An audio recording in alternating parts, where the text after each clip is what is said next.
नमस्कार दोस्तों, आज की वीडियो का शीर्षक है दो मछलियों और एक मेढक की कहानी। एक बार की बात है, एक तालाब में दो मछलियां और एक मेढक साथ रहा करते थे। एक मछली का नाम शतबुद्धि और दूसरी का नाम सहस्त्रबुद्धि था। वहीं मेढक का नाम एकबुद्धि था। मछलियों को अपनी बुद्धि पर बड़ा घमंड था, लेकिन मेढक अपनी बुद्धि पर कभी घमंड नहीं करता था। फिर भी तीनों आपस में बहुत अच्छे दोस्त थे। तीनों इकट्ठे तालाब में एक साथ घूमा करते थे और हमेशा साथ रहते थे।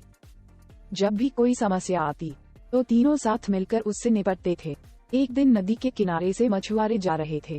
उन्होंने देखा कि तालाब मछलियों में भरा हुआ है। मछुआरों ने कहा, हम कल सुबह यहाँ आएंगे और बहुत सारी मछलियाँ पकड़कर ले जाएंगे।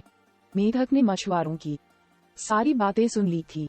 वह तालाब में मौजूद सभी की जान बचाने के लिए अपने दोस्तों के पास गया। उसने शतबुद्धि और सहस्त्रबुद्धि को मछुआरों की सारी बात बताई। एकबुद्धि मेढक ने कहा, उन्हें अपनी जान बचाने के लिए कुछ करना चाहिए। दोनों मछलियां कहने लगीं, हम मछुआरों के डर से अपने पूर्वजों की जगह छोड़कर नहीं जा सकते हैं। दोनों ने फिर कहा, हमें डरने की जरूरत नहीं है, हमारे पास इतनी बुद्धि है कि हम अपना बचाव कर सकती हैं। वहीं एकबुद्धि मेढक ने कहा, मुझे पास में मौजूद एक तालाब के बारे में पता है जो इसी तालाब से जुड़ा है। उसने तालाब के अन्य जीवों को भी साथ चलने को कहा, लेकिन कोई भी एकबुद्धि मेढक के साथ जाने को तैयार नहीं था, क्योंकि सभी को शतबुद्धि और सहस्त्रबुद्धि पर भरोसा था कि वो उन सब की जान बचा लेंगी। मेढक ने कहा, तुम सब मेरे साथ चलो, मछुआरे सुबह तक आ जाएंगे। इस पर सहस्त्रबुद्धि ने कहा, उसे तालाब में छिपने की एक जगह पता है। शतबुद्धि ने भी कहा, उसे भी तालाब में छिपने की जगह मालूम है। इस पर मेढक ने कहा, मछुआरों के पास बड़ा जाल है, तुम उनसे नहीं बच सकते हो। लेकिन मछलियों को अपनी बुद्धि पर बहुत गुमान था। उन्होंने मेढक की एक न सुनी। लेकिन मेढक उसी रात अपनी पत्नी के साथ दूसरे तालाब में चला गया।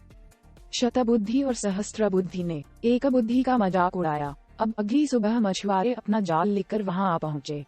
उन्होंने तालाब में जाल डाला।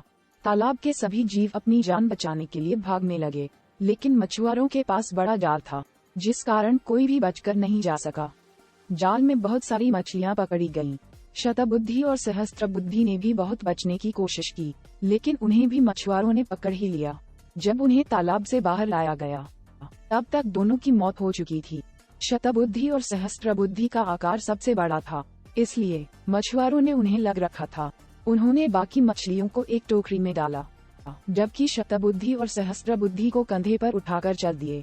जब वह दूसरे तालाब के सामने पहुंचे, तो एकबुद्धि मेढक की नजर इन दोनों पर पड़ी। उसे अपने मित्रों की यह हालत देख बड़ा दुख हुआ। उसने अपनी पत्नी से कहा कि काश इन दोनों ने मेरी बात मान ली होती तो आज ये जिंदा होती।